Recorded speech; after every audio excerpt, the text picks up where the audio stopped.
Hello everyone, I'm Extra Cheesy 87 and this is Let's Play Persona 4 Arena Part 22. In the previous video we finished off Mitsuru's storyline for the time being and we unlocked Labrys' storyline, but instead we're going to do Akihiko, who is in, somewhere in Mexico, I guess. My controller is disconnected. I may have taken a small break in between, Looks like opportunity's knocking sooner than I expected. My audio was turned up and that just blew my fucking ears out. I can't hide my smirk. The fact that the message is urgent means that I'm being summoned for a mission. Fine with me. I haven't found any opponents worth my time here anyway.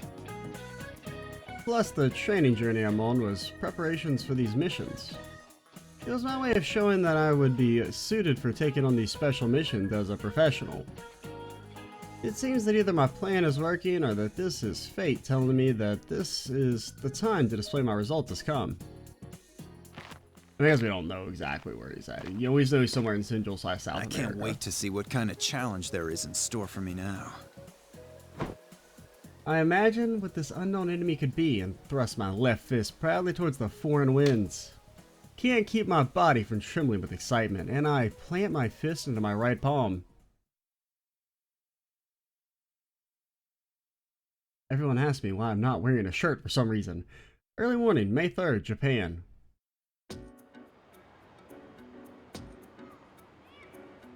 After a flight that took over half a day, I arrive in Japan. Every time I fly, it always strikes me how cramped the seats are. Oh, this is another bop. And how dull it is to be on long flights. Considering that we're being placed in a hypoxic environment, it's a waste not to equip the seats with pec decks or give us access to some cardio equipment. Akihiko, what? As I head towards the arrival lobby while thinking about my ideal airline, I hear something I haven't heard in a while. A newscaster reporting in my mother tongue. Good morning. It's May 3rd, Constitution Memorial Day. Our top story today is an update on the hijacking 2 days ago. 5 men attempted a daring hijacking of a domestic airline, the first such incident in Japan in the 21st century.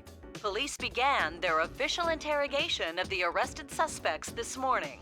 But all depositions have been vague so far, with suspects complaining of muddled memories. Psychiatric exams are being considered. Okay, so it seems like that the idea that Labrys forced these people to do it is correct? But there's definitely still something else at play, right? Why would Labrys know about getting to Inaba in the TV? That must be the incident she mentioned in her email. 2 days ago in Japan, a jumbo jet bound for Kagoshima was hijacked by a group of 5 men. The hijacking attempt was quickly dealt with because of the hijackers' half-hearted planning, but there was a bigger issue.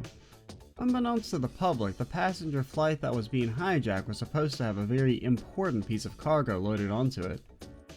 During the confusion surrounding the hijacking incident, the cargo seemed to have been stolen before it was loaded onto the plane. Hijacking was just a smokescreen for the real crime. Using a hijacking as a distraction for a simple cargo theft is pretty daring, but it's also desperate and risky.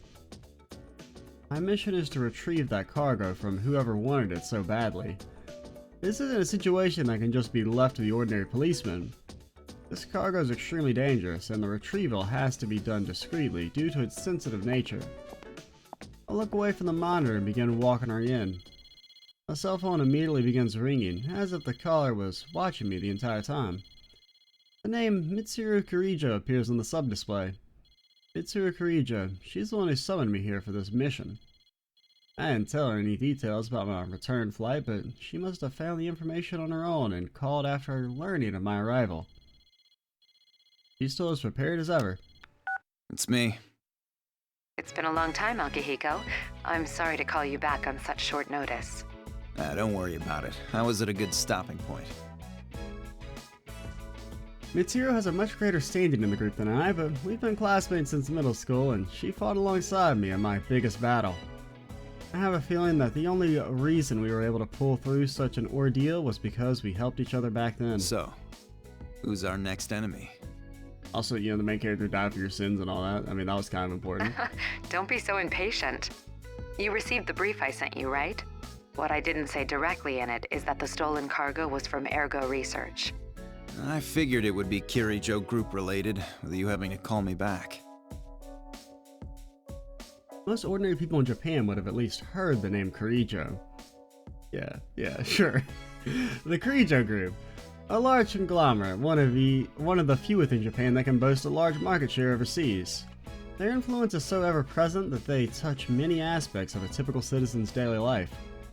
Mitsuru is part of that organization. In fact, she is the only daughter of its founding family. She grew up with when you say only daughter, like, you should probably say only child, because daughter implies that there's, sons, and that which she wouldn't potentially be the sole heir, She grew up with untold responsibilities and expectation, and has been forced to navigate tumultuous social situations ever since she was so young. That's why she has a refined personality, maturity beyond her years, and strong leadership skills. Although the same circumstances are also exposed her to the occasional surprising lapse into naivety. What was inside this cargo? Naivete? What was inside? Yeah, you already said it. The 5th generation anti-shadow suppression weapon, Labris. An anti-shadow weapon? Does that mean... Yes, she's one of Aegis's sister units. She was sealed at the time of the robbery, but we think it's very likely that she's been activated by now. Hey, Mitsuru, any reason why they made all the robots that have to follow your commands female? Any reason for that? Mitsuru, have you talked to the scientists? Are they okay? Which means there's a good chance there'll be a fight. Alright. Yeah, this would be too much for the normal authorities. Sounds like it'll be right up my alley.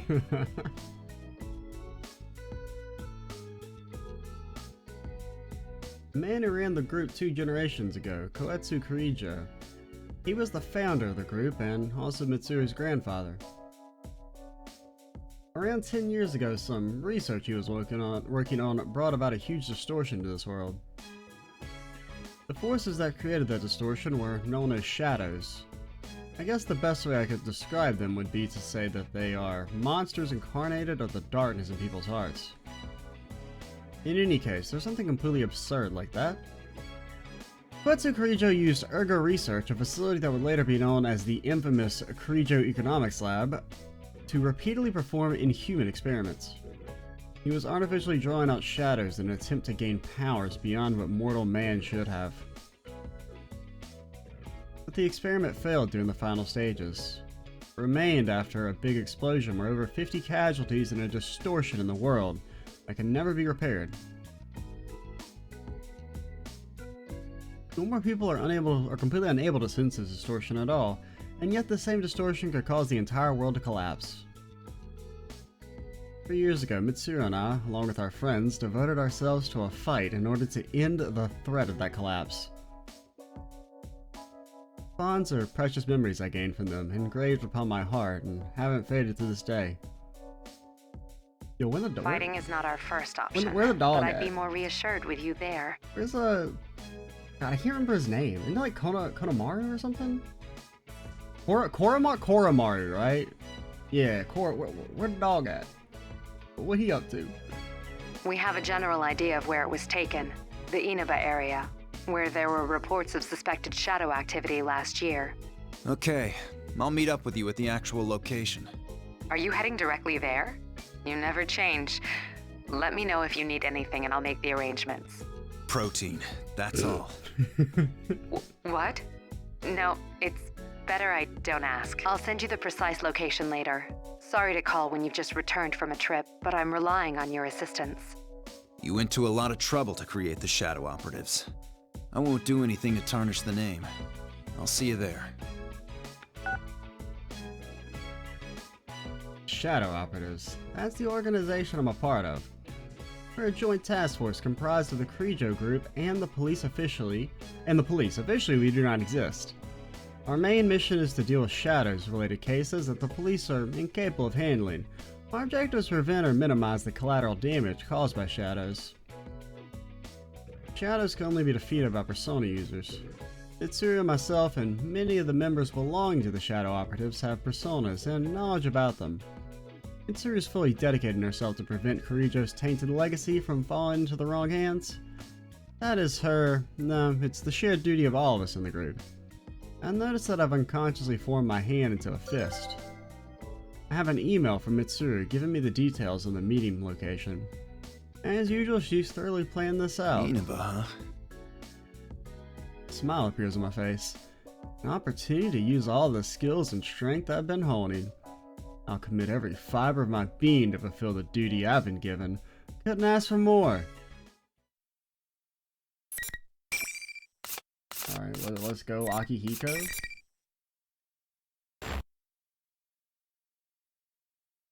Think they'd let you on wearing that on an airline? I feel like they probably have like rules, right? Of like what you can wear.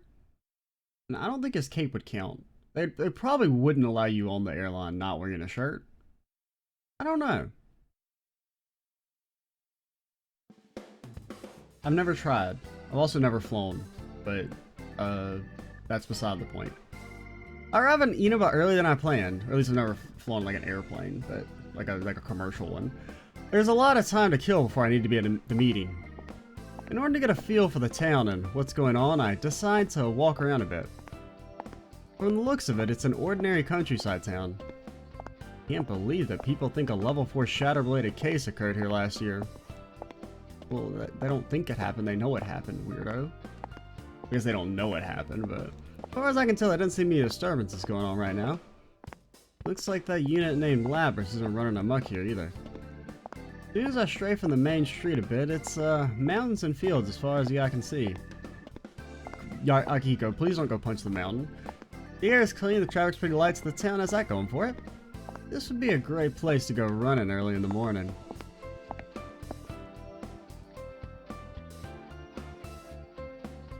Wait for evening to come while exploring as much of the town as I possibly can. It's almost time. My cape flutters in the wind as I shadowbox and jog to the meeting area, an intersection on the outskirts of what this town would call its shopping district. Did everyone look at you and call you a weirdo? Meeting up in a rural area like this is a bit of a tricky situation. Since the shadow operatives do not officially exist, we need to draw as little attention to our mission as possible. Hopefully we can quickly join up and be on our way so that the residents don't take notice of a bunch of outsiders assembling in their sleepy town. Yeah, thankfully you've all taken precautions to appear as innocuous as possible.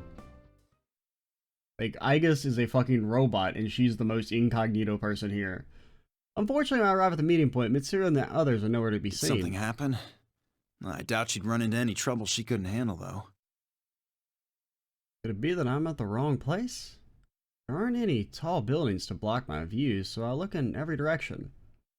The only thing obstructing my view is a mountain of garbage that looks like it might be a scrap heap or a junkyard. May as well be diligent and head over there just to make sure.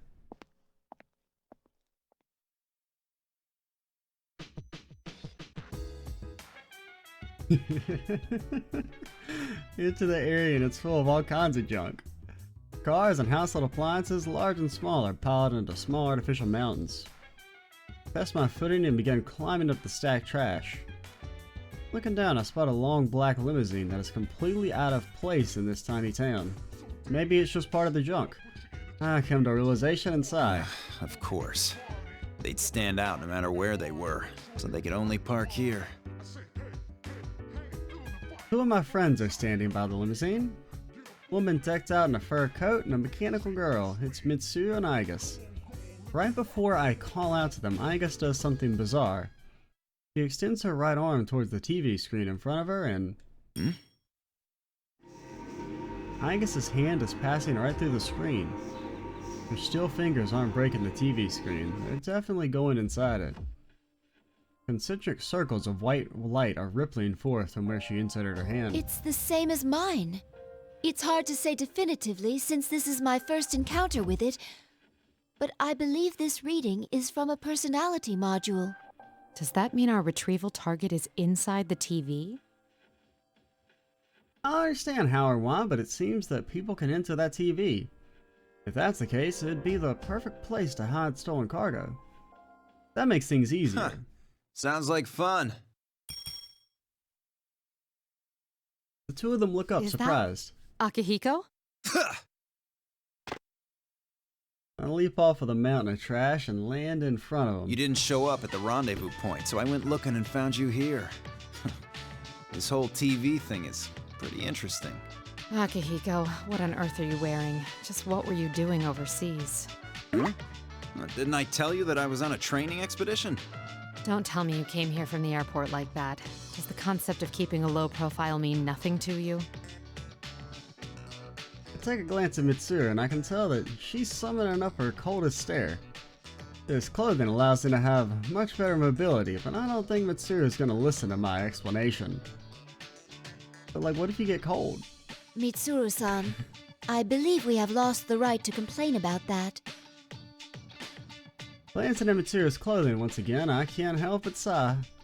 Since I guess I'd already voiced what I wanted to say, I decided not to make a comeback.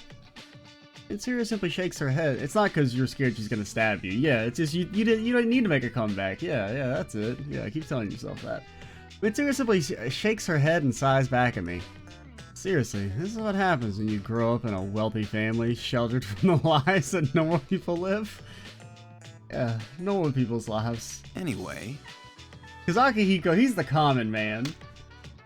I slam my left fist in my right palm. Angus's sister unit, Labris. She's apparently inside a TV located in an obscure part of a countryside town. Gotta wonder, what else could be waiting for us We inside? can get inside from that TV, right? And what are we waiting for? Still the same Akihiko. We don't know the situation inside yet, and we'll need a secure means of getting out. So what? If we want to get this Labris back, someone has to go inside, right? Well, that's... Mitsuru's at a loss for words. I know that I'm voicing my opinion more forcefully than she's used to, but that's what I have to do. I know Mitsuru well enough to sense when she needs someone to prod her into action. Wanting to exert control over every situation is a commendable trait, but in certain situations, waiting doesn't allow you to seize any more control, and it also gives your opponent more time to prepare. Our target hijacked a plane to throw her into a TV in this town. If we sit on our hands, it's possible we'll be put in serious danger. Lock eyes with Mitsuru and take a step towards her. We're different from how we used to be. We made the choice to fight shadows as professionals. That's why I traveled around the world and trained harder than ever. Yeah, train. And now that something's actually come up, you're hesitating? We agreed to do this. I'm ready to stake my life on the mission.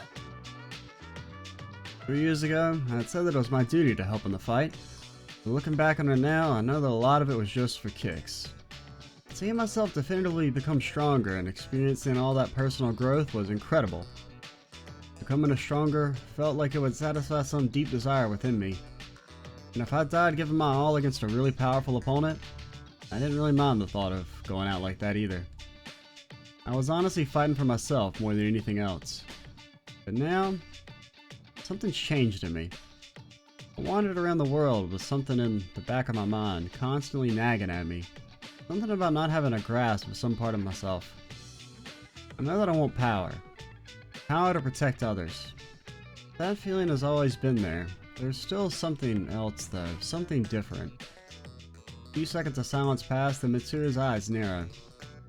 Her eyes are filled with a steely determination. All right. Wait right here. I need to go make a phone call first. Okay, but make it quick. Mitsuru heads towards the long limousine with a wry smile. I turn my gaze towards the most prominent of the illegally dumped TVs. As I reach out towards the screen, my fingers sink into it exactly the same way Agus's did. My fists are ready for action. Excitement wells up within me as a reaction to the new sensation I feel from my fingertips.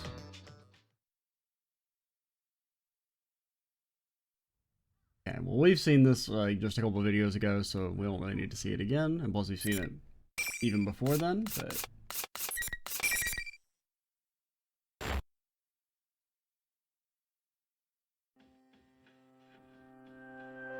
Open my eyes again. The first thing I can see is a high ceiling. I get to my feet and look around.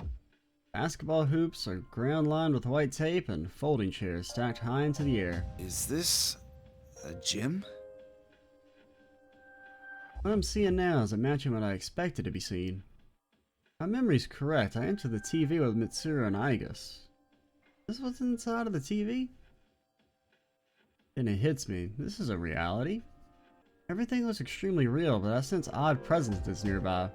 You're not hinted in by the fact that the chairs are stacked in the most bizarre manner possible, that like you can't stack chairs like that?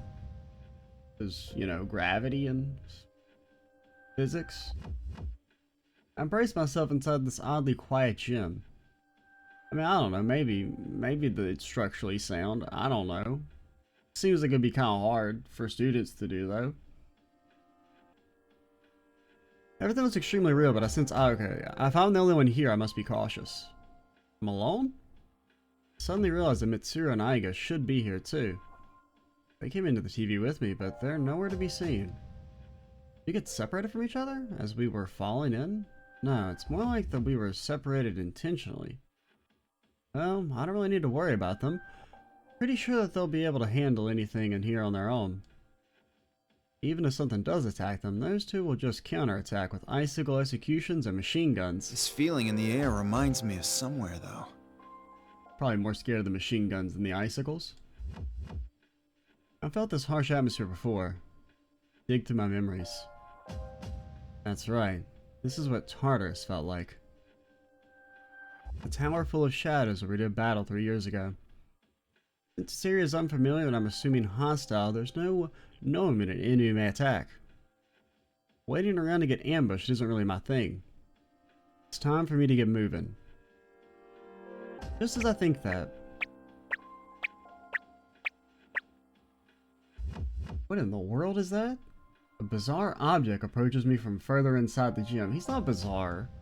It's red, blue, and round. On top of that, it's walking on 2 feet.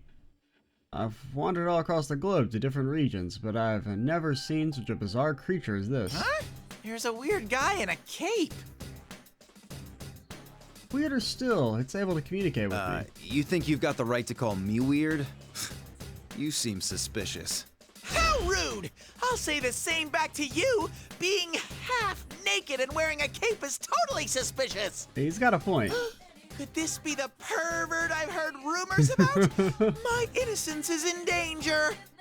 You're making no sense at all. Who are you? Oh, don't tell me. Are you a shadow? Huh? I'm Teddie! Teddie! Exactly. So you are a shadow. No, he's Teddie. I just said I'm Teddie!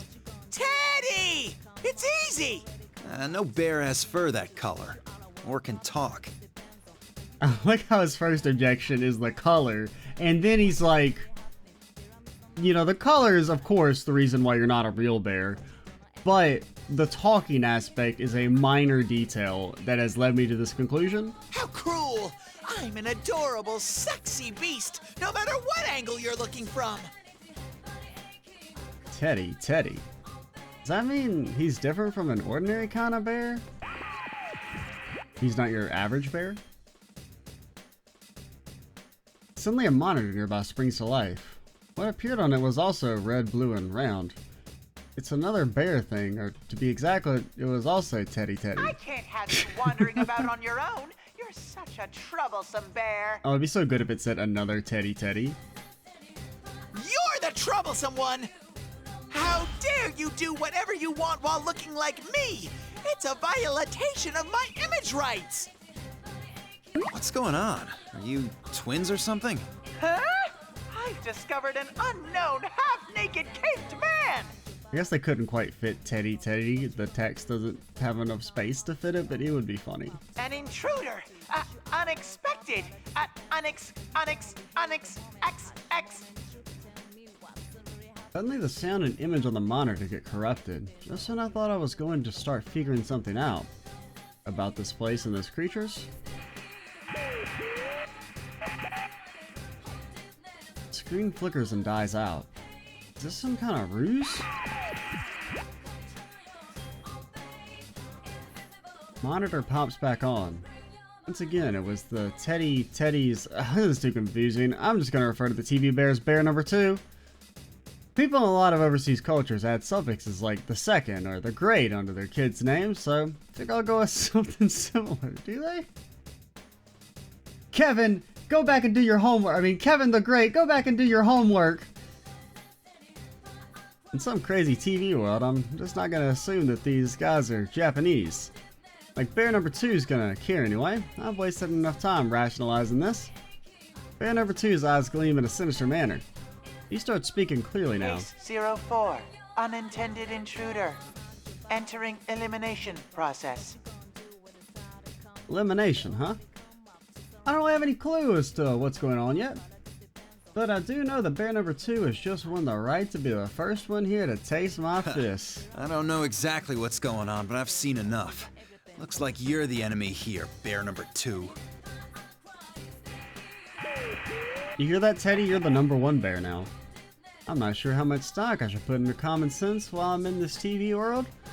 But if he's using a PA system, I'm guessing that there needs to be some kind of control booth for it. I mean, I do like that they at least acknowledge that it doesn't necessarily make sense that there has to be an announcement room, but since I'm in some kind of school, that means I'm probably going to find bear number 2 in the announcement room. If Lapras is inside here and if bear number 2 is running this whole event, he's gotta have some kind of information about her. Turn to Teddie. As for you, Teddie, he seems to be your enemy too. But why don't you step down and let me handle him? I proceed to walk off and start to the announcement room. Your nose. But No way! nose way? What? I mean, who are you? You haven't even told me your name. And that bear might be a bad guy who tricked my beloved sensei and friends. I can't leave this in the hands of a half-naked caveman like you. Teddie looks surprisingly resolute as he refuses my offer. Do you have friends of his own that he's trying to desperately to protect too? Well, your costume is strange. I do like that fire in your eyes. What's that supposed to mean? It sounds perverted coming from a half-naked cave guy. Hey, I have a name. It's Akihiko Sanada. You don't have to call me half-naked cape guy. Whenever you say half-naked cape guy, I know I can't prove I'm on your side just by saying so. So judge for yourself whether I'm worthy of your trust. In the ring. that's not how this works. That's not how any of this works. You're that excited to do this? Oh, no. Fists don't lie, you know? Now come on, and I'll give you everything I got. I put my fist out in front of me and focus. One does not face their cowardice, they cannot summon a persona. That's why persona users used to have to undergo the trial of holding an evoker to their heads. Actually, it was really because we thought it looked cool and edgy, but this is simply a ritual to overcome one's psychological blocks. It isn't a required step in wielding personas. My resolution has always been within me, after all. Come, Persona! Oh, you gotta say its name. You can't just say persona. Come on, dude. I sense power rising from deep within me.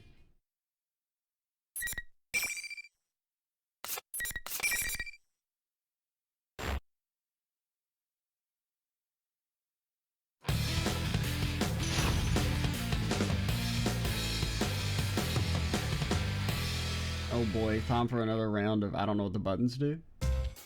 Finally! Okay, he's coming. Oh lord, he coming. Yeah, command list. Oh god, this is too much. I couldn't even do Mitsuru and she had like 5 commands.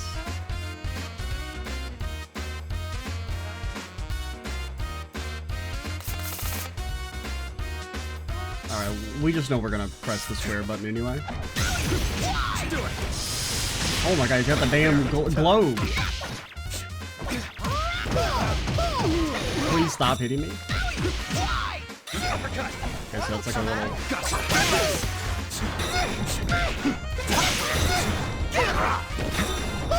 Oh, okay. Get a little fun off by like how little his range is. Oh god, the barrel is too strong!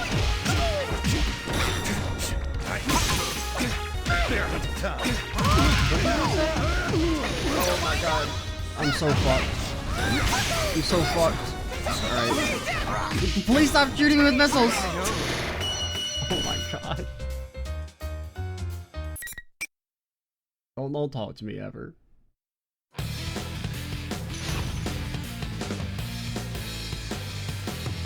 It's because I'm trying to not just mash square, I think.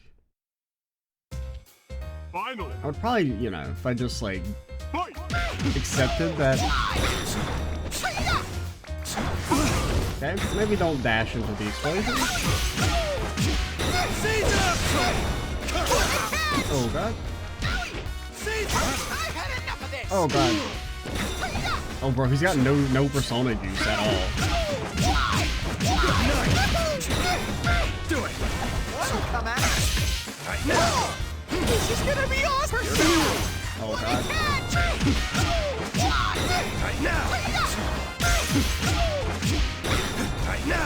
Oh god.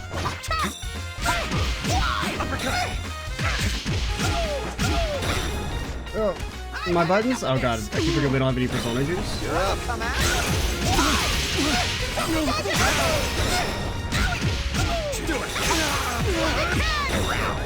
Bro, you...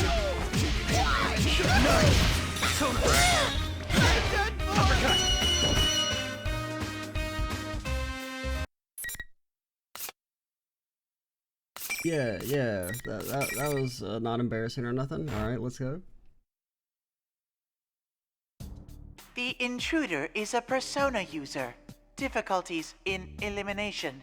Acknowledging as valid target. Player number 2 is muttering something on the other side of the monitor after watching our bout. Seems that I've been officially promoted to the rank of valid target. Persona user? You talking about me? What do you mean by valid target? Irregularity has occurred. Multiple intruders detected. Emergency. Emergency. Oh, I know! I've just had a fun idea!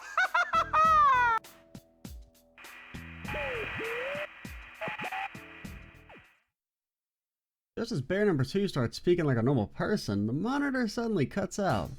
Seriously, who is this guy? One thing's for sure, and it's that I need information right now. I lean over Teddie's flattened body and lightly tap the back of his head. Hey, Teddie, wake up. No!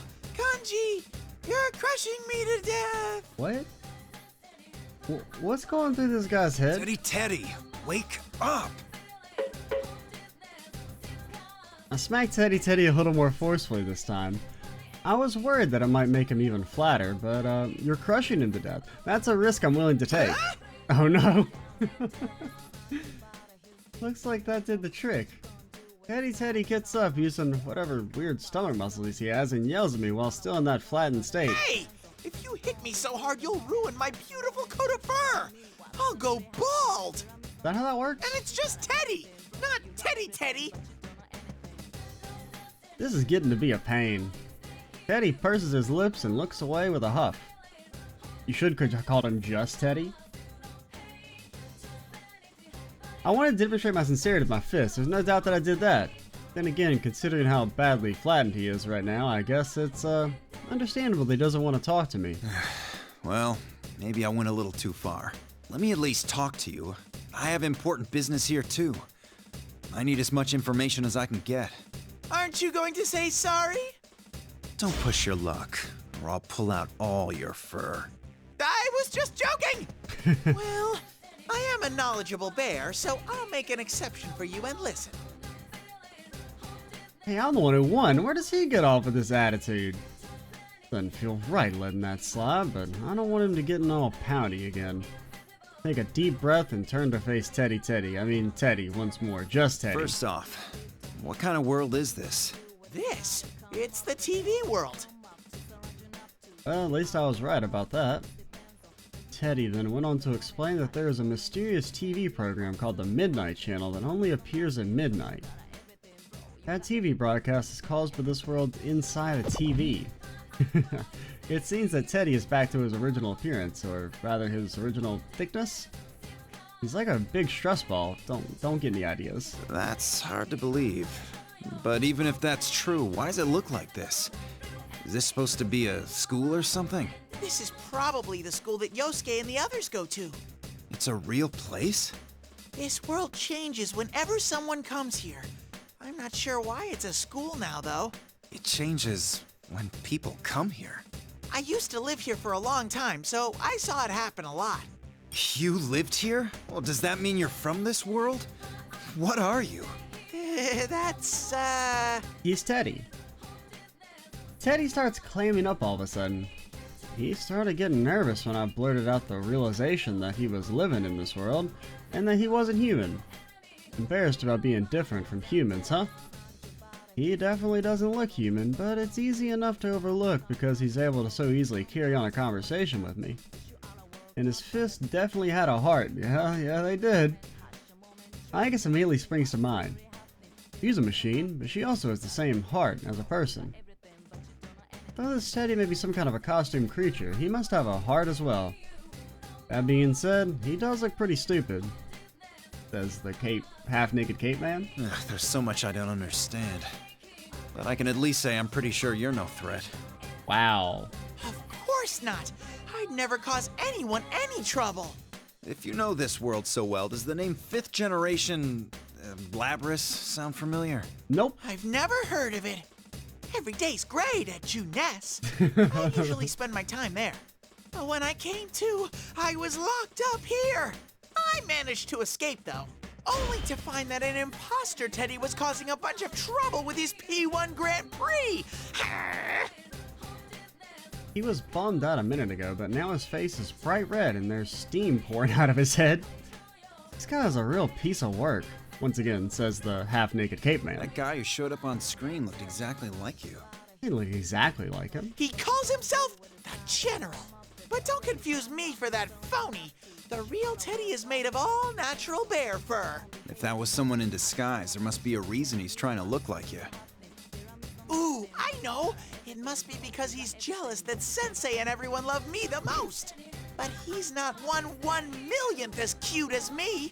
Anyone can tell he's a fake. Faker? Yeah, it's totally obvious. I recall what Teddie said about the Midnight Channel earlier. Some of the things that happen in this world are broadcast to the outside world. So, I mean, I assume Akihiko's comment is supposed to be sarcastic, but I do also like the idea that Akihiko's the only one that can tell that they're obviously very different, and everyone else thinks they're the same. That would be kind of funny. If that's the case, then misinformation may be spread and people could be confused or misled. And at this moment, I'm not sure why someone would be intentionally causing such confusion, but this Teddie guy mentioned that his friends were here. If bear number 2 is in opposition to them, then it's not too big of a stretch to imagine that he's trying to turn them against each other. Alright, one last question. You said you used to live here. You know how to get out? Of course! That was one of my specialties. I always helped other people when they needed to leave. But it's not working here for some reason. I'm losing my confidence. This is one bear of a Teddache. Okay. Ooh, that was an advanced joke. This is no laughing matter. You won't be able to get out like this.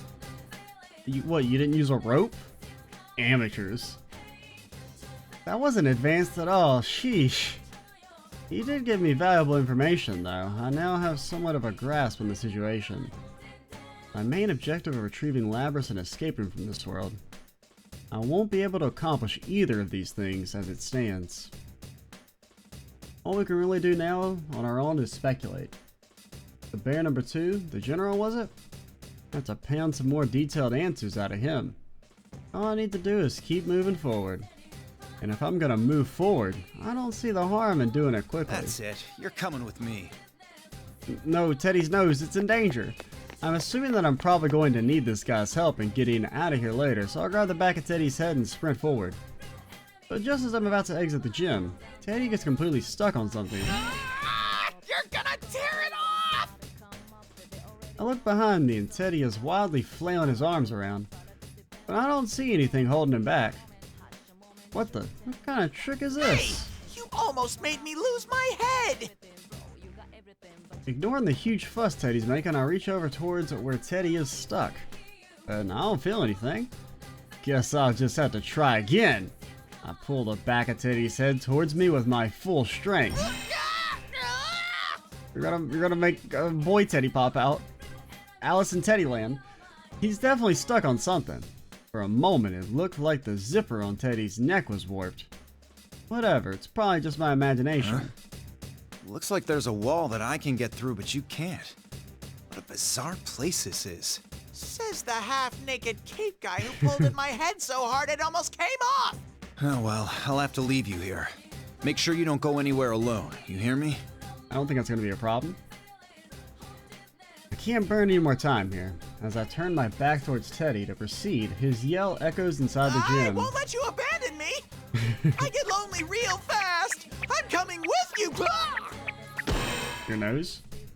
An enormous crash reverberates throughout the area. When I turn around, I see a flattened Teddie fluttering to the ground like a sheet of paper falling off a desk. He must have gotten a running start and slammed right into whatever's there at full force. Did he just run headfirst into an invisible wall without even thinking about how much it would hurt? Huh. Dad said that the general's an enemy of his friends. And because his friends are at risk, he can't just leave everything to me. His lack of regard for personal safety may be because he's so worried about his friends. He behaves oddly, but once you look past that, I can totally empathize with him. Sorry. I'll come back for you when all this is settled. Just hang tight, Teddie. I know it's a tough situation. I hurry to where the enemy is, for my mission and for the sake of Teddie and his friends. And also because you want to fight him. Well, yeah, of course. When I step outside the gym, I hear a cheer from somewhere. The voices seem to be coming from outside the school building. Did a large number of people come into this world? This place is supposed to be a world inside a TV, but this kind of seems like a real school. Feels like an event, like a culture festival or field day. Feels so much about this place that I don't know. There were many parts of Teddie's explanations that I couldn't grasp. I need first-hand knowledge, so I need to see some things with my own eyes. Step out to what looks like the school's main gate and check the nameplate. Yasagami High School. I don't think we've ever seen anybody I go remember from seeing that name in the report on Inaba. one of the locations to the gate. It's either you start at the gate and that's it, I believe. What Teddie told me was true. This place seems to be based on a high school that actually exists. But why recreate a high school building inside a TV? My ears? As I'm taking stock of my surroundings, a high-pitched girl's voice emulates from a nearby speaker. Ladies and gentlemen, what will the next match be like? An abrupt and confusing school announcement. Cheers arise from somewhere, seemingly in response to the announcement. Sense the presence of others, and when I look around, I notice silhouettes of students that seem to be watching from all angles. Are they human? They certainly look like they were human, but I don't sense any life in them. No matter where in the world I went, people who were excited about a battle had a certain spark to them, and these guys don't have it. Wow, this is one fired up crowd. Hi everyone, I, Risette, will be your commentator. But first, the general would like to say a few words. The mic's all yours, sir. General, there we go. As of answering the commotion, the monitor set up in the center turns on. And General Teddie appears on the screen. Well then, Don't you mean bear number I'm 2? proud to announce the opening of our very own P1 Grand Prix! Presenting the manliest of all men! Oh, so you've come this far. I applaud your bravery in not running away. Still hiding behind a monitor? It's about time you showed up in person. I'll crush you. So what's the over/under on how long how long before Akihiko punches a monitor? Nope, sorry, but I'm not falling for a cheap ploy like that. You better follow the rules. Allow me to explain. The P1 Grand Prix is a one-on-one battle. Those who are paired off must fight. Only the winner may move on. Only the winner may move on. And that invisible wall that Teddie ran into with his face must be part of the contest this guy set up. Interesting. Who are you gonna make me fight? Bizarre laugh plays and the image on the screen switches. 1 second. How to reply to something really quick? A bizarre laugh play and the image on the screen switches. What showed up next seemed like an odd commercial for a P1 Grand Prix. If someone produced a video like this for the event, does that mean everyone here is a willing participant? From the looks of it, they seemed like ordinary students. I just don't think everyday students like this would be involved in the hijacking of an airplane and the stealing of Labris, but... Who are they? I mean, we were everyday students and we killed God or something like that, so, you know,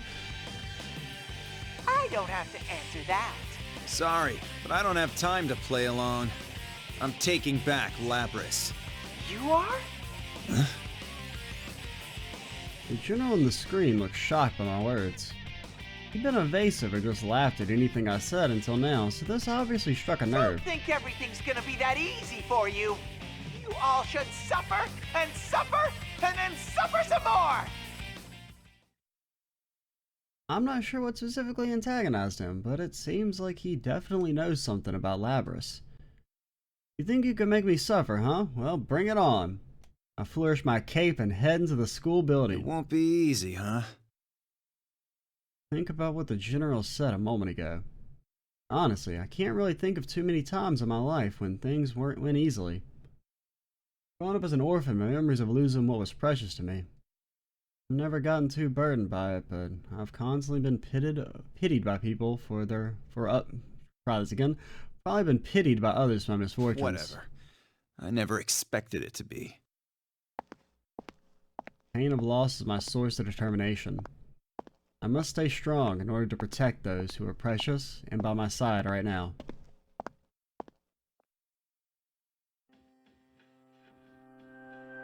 Proceed through the school building, and after climbing a number of stairs, I noticed something odd. This place is bigger on the inside than it looks on the outside. The hallways don't turn in the direction you expect based on how the outside of the building looks. And the way the classrooms connect with each other is bizarre as well. This is what I'd figure another world would be like. I reach towards an upcoming corner. I come into contact with an invisible wall. See, so this is what prevented Teddie from following me. Couldn't have done much earlier, but now that I can actually touch it... Come on, Akihiko. I put all my strength into that strike, but the wall barely gave it all, and then you broke your hand in the process?